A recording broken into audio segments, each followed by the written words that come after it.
Hola, bon dia. Avui us volem explicar un problema molt greu. Aquest és que les colònies de les abelles de la mel s'estan reduint, per tant, estan desapareixent. Si les abelles desapareixen, posarien en perill la reproducció de moltes espècies vegetals, ja que fan el 90% de les pol·linitzacions actuals.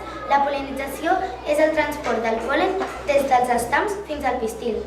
Aquest pol·len arriba fins als òvuls i els fecunda. Els òvuls fecundats es transformen en llavor i a més es transformen en fruit. El fruit es marceix i cau a terra. Si té les condicions adequades,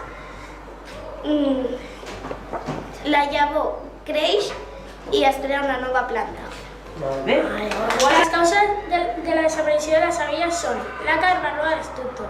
Són uns paràsits microscòpics que s'enganxen a les espatlles de les abelles i els xucla la sang.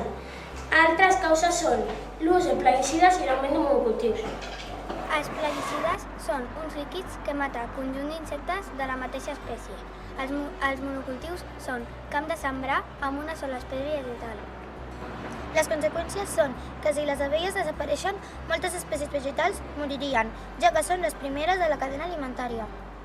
Les solucions que es poden prendre són intentar eliminar l'àcar varroa destructor i deixar d'utilitzar l'ús dels plaguicides. No podem deixar que les abelles desapareixin. Hem de trobar solucions clares i fàcils. No deixis que això passi!